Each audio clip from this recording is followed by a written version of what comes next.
Hello friends, कैसे हैं आप लोग। आप सभी का एक बार फिर से बहुत बहुत स्वागत है आपके अपने इस चैनल ऑनलाइन प्रिपरेशन विद आरती में।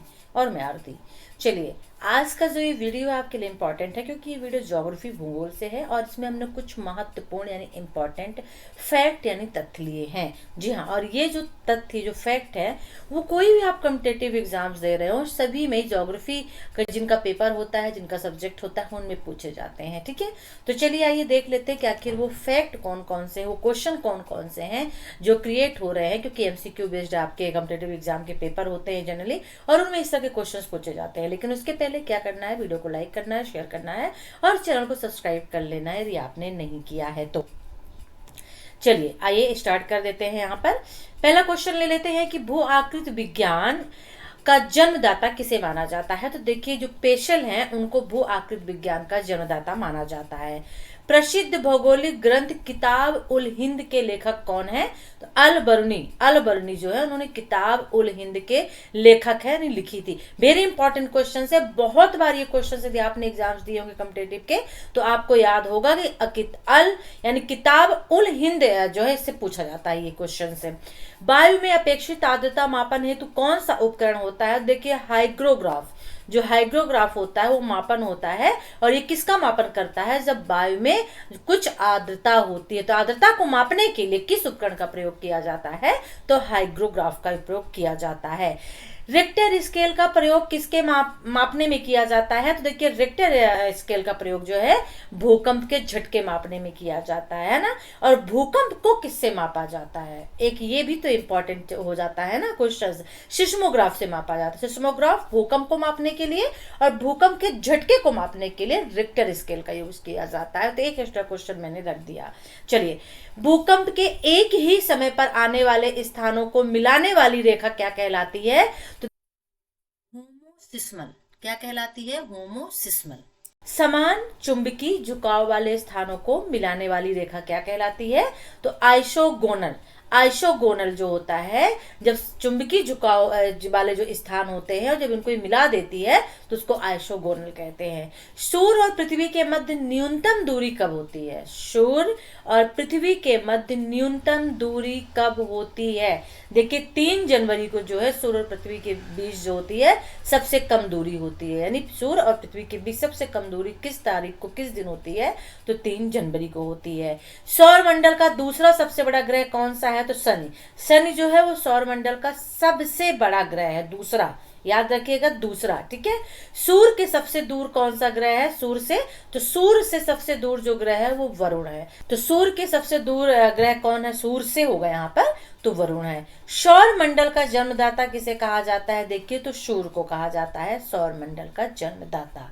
ठीक है, पृथ्वी की जुड़वा बहन कहे जाने वाले ग्रह का क्या नाम है। पृथ्वी की जुड़वा बहन कहे जाने वाले ग्रह का नाम देखिए शुक्र ग्रह है। ठीक है, सुमेकर लेवी 9 धूमकेतु किस ग्रह से टकराया था। बृहस्पति से टकराया था। कौन सा ग्रह, बृहस्पति से कौन सा ग्रह टकराया था, सुमेकर लेवी 9। पृथ्वी के केंद्र में पाया जाने वाला चुंबकीय पदार्थ कौन सा है। तो निकेल।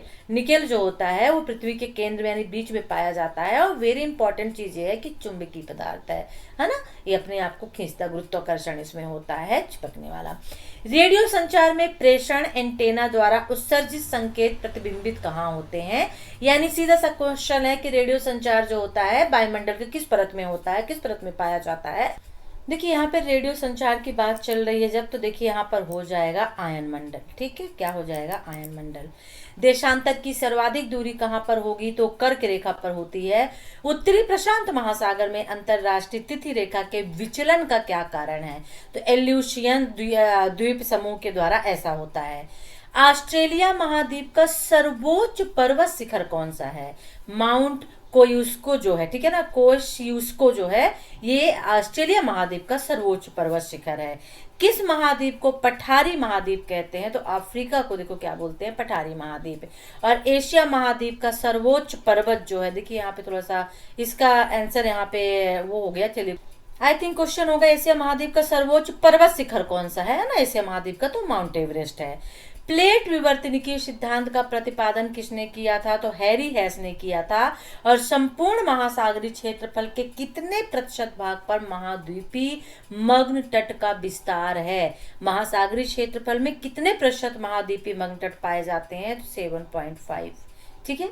विश्व के सबसे लंबे जलमग्न कैनियन कहाँ पाए जाते हैं? बेरिंग सागर में। और बेसाल्ट के रूपांतरण के फलस्वरूप किस चट्टान का निर्माण होता है? तो एम्फीबोलाइट का। किसका होता है? एम्फीबोलाइट का होता है। किस देश में भूकंप से उत्पन्न विनाशकारी समुद्री तरंगों को सुनामी कहते हैं? जापान में।